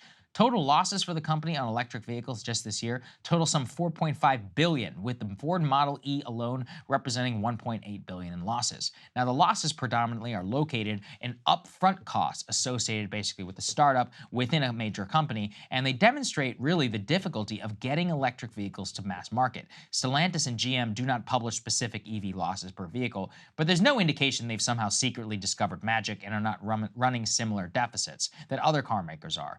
Others, though, may give us a sense of how common these losses appear to be. Take the luxury EV maker Lucid, which was billed as a major competitor to the Tesla Model S. The company is currently posting $500,000 losses per vehicle, with second quarter results showing $150 million in revenue for just 1,400 vehicles sold in 3 months. Back of the napkin math, factoring in their net loss of $764 million, suggests the $500,000 loss on car that still only costs between 80 to 250 grand. Now, seriously, there's a big success story missing from this. And of course, that is the path to victory that all these car makers want, the Tesla. Tesla, which has more than a decade head start on the rest. It wasn't that long ago that Tesla was posting about a $4,000 loss per vehicle, like in 2015, and gearing up for its most ambitious project ever, the Model 3, the affordable and the mass market car that very nearly did not make it to production, and quite literally required Elon to sleep on the factory floor to deliver it well past the promised deadline. It wasn't until 2018, a decade into existence, that the company even began to consistently deliver a profit, and since then has of course gone gangbusters, in some cases outselling massive competitors like Toyota in many states like California. The lesson from Tesla is that diminishing losses per vehicle over time, combined with chasing economies of scale, market share, and infrastructure, can deliver you big-time success in the long run. And they're doing so well now, they're even slashing prices to gain more market share because they can, and they're still making a lot of money. The big elephant in the room, though, is not just for non-Tesla US companies, is chasing market share here and abroad, especially with Tesla and all others versus China, specifically Chinese maker BYD. BYD doesn't just have consumer cars sold. They don't have consumer cars sold here in the US. They probably never will because of US-China relations. But abroad, they are a juggernaut to be reckoned with. I've seen a few in the last year or so in my travels, and it pains me to admit they both look cool and they are selling very well. In fact, for the third quarter, BYD has officially reached Tesla status, selling a comparable 431,000 electric vehicles worldwide. Already, it is the top EV seller outside of China in key countries like Australia, Sweden, Thailand, and even Israel. The company is the purest distillation of the Chinese model. You steal, with assistance, all of the IP of every major automaker in the world. You use government cash and protectionism to refine the company over decades. You vertically integrate it. They produce then a product that actually genuinely rivals most competitors, and in some cases is even better. The point of this monologue is only just to honestly survey the landscape for those who may not know the sheer amount of cost involved and the real business dynamics that could put the US still farther behind China. We have not even touched on the fact that the vast majority of inputs into all these cars do come from China or are controlled by China, and the supply chain itself already shows the same perils of globalization that bedeviled the internal combustion engine car for the last couple of decades. I am genuinely rooting for electric cars. My main takeaway from this is that if this is to be the future, these piddly tax credits that we have in place, they are not going to set us up for success. It will require a near Manhattan Project or Apollo-style program leap forward to secure the supply chain, and then most importantly, deliver a decent, reliable, usable, affordable product to the American consumer that actually fits their needs. All I'm seeing right now is a weird mix between rugged individual capitalism and then half-hearted state policy that ironically may make us weaker in the long run, reducing combustion engine production and then not setting US up for actual electric success. It's time, though, to get real if we want to win. I'm curious what you think, Krystal. These losses on Rivian are freaking wild. 33,000 boggles per the vehicle. mind. And then I'm like, wait, that's actually, it's atypical because that's actually one of the best margins in the whole business. But I mean, their defense and all the defenders are, yeah, look, you got to spend money to make money. You know, you got to get market share. You got to buy a bunch of upfront costs. For businesses. Right. Tesla took a loss for over a decade, so I get it. Tesla was not profitable for 17 years. Yeah. That's how long it took them. I think 2020 was their first year of profitability. So it took them a long time to figure out the model.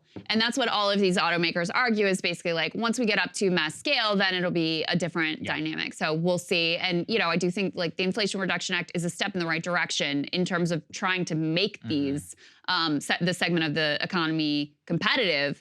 because without some sort of industrial policy, I mean, it really would be a disaster for American workers. It'd be a disaster for these car companies. They'd really struggle to make the economics of all of this work. The BYD piece, I wanted to highlight that because Yeah. BYD sold basically within the plus or minus like 10,000 cars, the exact same amount as Tesla worldwide. And I was like, wow, that's stunning. And also they have big market share in a lot of European companies. And in many cases, like I highlighted, Western countries like Australia and Israel, they're outselling Tesla, where they still have, they have, Tesla superchargers and all that. Those governments give tax credits and all that stuff. I know BYD has been looking at Canada and elsewhere. I don't think it's inconceivable to see them take a significant chunk of market share. And that's what really highlighted. Absolutely. And the thing is with BYD, they've been doing this since 1997. Well, I mean, China's way ahead of us on this. There's just dramatically. no doubt about it. And it's also, there's this debate now, like Trump's basically like, we don't like electric vehicles, et cetera.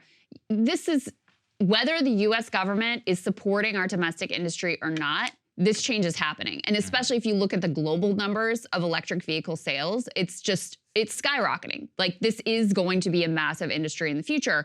The question is how much we're going to do to make sure that, we are competitive in it, not just with Tesla, but, with the big three automakers, and that we're able to make sure that the workers that are currently creating combustion-powered engines are able to have a just transition into this new industry. Those are the big questions that remain, because I think whether it's a faster or slower timeline here domestically, I mean, the future of the industry as a dominant player is quite clear. And when you have one of these vehicles, you understand why.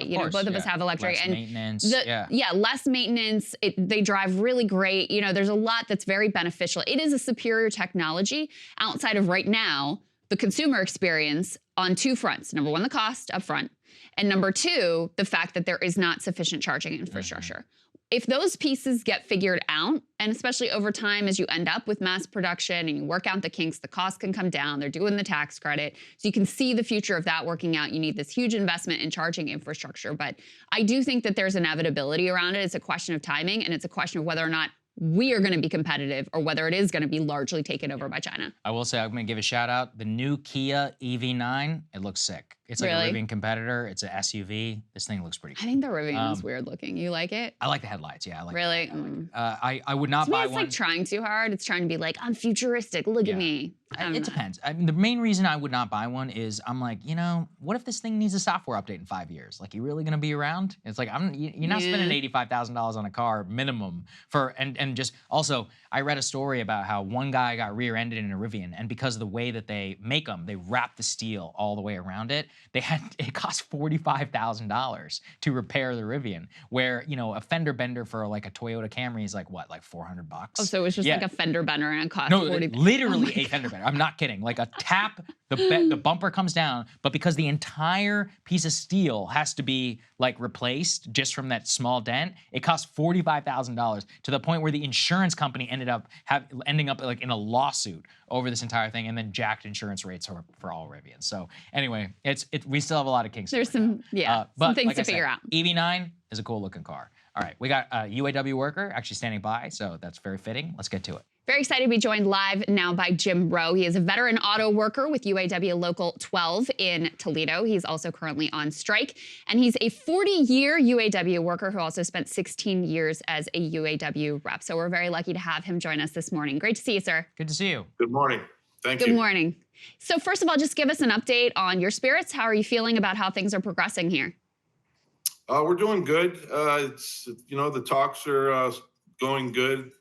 We haven't heard a whole lot. We get our updates on Fridays, but negotiations seem to be moving along.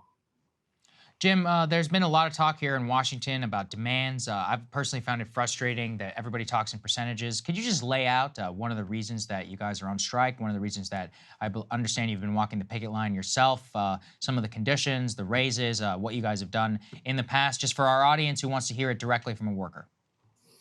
Well, our demands aren't outrageous.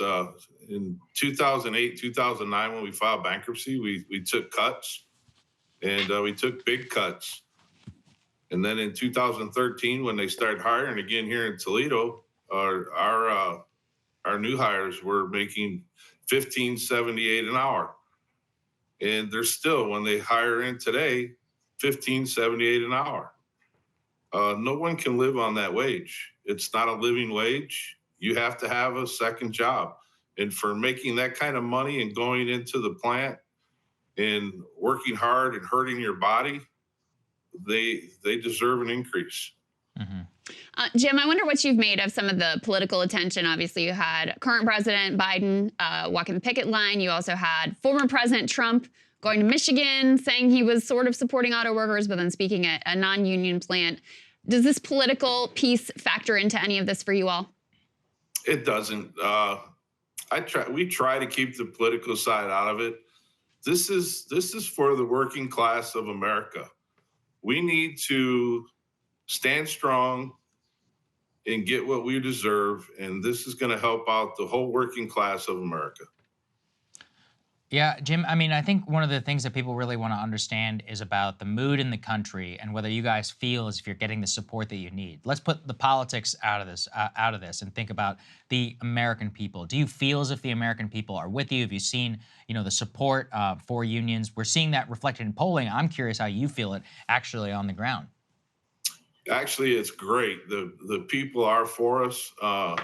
Here in Toledo, we have a strong community support. Strong leadership from our mayor on down, our senators, our governors. They're all supporting. And across the United States, even up in Michigan, there's a lot of support. We're seeing different unions there. It's amazing how you see Sarah Nelson. She came with President Fain from the AFA and the teachers union and the iron workers and the electricians, and they're coming from not just Ohio, but different states. And they're coming and walking with us and supporting us. What do you think of the strategy that President Fain and the UAW leadership have pursued? I know there were some workers who were hoping everybody was going to go out at once. Instead, you've gone with what's called a stand-up strike, where different plants start striking at different times, depending on how the negotiations are going. What do you think of the strategy? I think it was pretty smart. He knew which ones to hit first, and that's their money makers. Toledo Jeep, that's the only place that the Jeep is made for the world is here in Toledo. And you hit them on their pocket when you stop building Jeeps. And the stand-up strike, by hitting them strategically through different plants, I think they're starting to understand. There's all the questions about, how this will come to a resolve. And we just want to ask you, in terms of you, your colleagues, and everyone, are you willing to give an inch here? Or are you guys going to stand for the entire time? Because that's what the bosses apparently are hoping. Well, I'm sure it's negotiations. I mean, there's going to be negotiations. Are they going to give an inch? Yes, we've already have. I mean, we went from 40 down to 36 or 32. And we are willing to negotiate. There's a few things that need to be looked at: the tiers and the starting wage for our new hires. Got it. Jim, I was also quite curious about your view of the electric vehicle transition, which has ended up being a major topic of conversation, the future of that industry and the future of workers and auto workers within that industry. I was just curious your view. Well, I'm not a big fan of the electric vehicle. Is it coming? Yes, it is. Unfortunately, what they say is it's going to take about 30% of our jobs away from us. Hopefully that's not true. Is that part of what this fight is about? No, the fight is about the working class and getting a working wage that we can survive on, and people don't have to go do second jobs and come to the plant, work 10 hours and go work at Dollar General, Right. They need a working class wage so they can survive and pay their bills. Jim, I want to ask you worked in the industry for 40 years now. You've probably seen a lot of change over time. What was it like when you started in terms of the ability to work, to support a family? And then what's it like now? And then is that why you're fighting today? It was, when I started in 1984, it was the best place to work in Toledo. Everybody wanted a job at Jeep. Everyone had good families. They had a good living. If you worked at Jeep in the 80s, you had a good living, and it took care of your family. And as the years progressed, through all the people that have bought us, from Cerberus to Daimler to Fiat, we always gave up our progression. We never progressed. We always gave up concessions. And it's time for us to get it back so we can have a good living, a good wage, and support our families. Wonder, Jim, lastly, if you have any message to folks like Jim Cramer over on CNBC, who suggested that the CEOs should just, shut down production, move everything to Mexico, and say screw you to you guys and all of your demands. Well, Jim Cramer, he flip-flops because a few years ago he was for the auto workers and for the unions. So I really don't have much to say about him. Well, that's probably best for all of us. Jim, we appreciate you we appreciate you joining us, sir. We do really appreciate it, and we support you 100%. So thank you. Yeah, great to have you. Good luck. We stand in solidarity with you. Thank you very much. Have a good day. It's our pleasure. We'll see you guys later.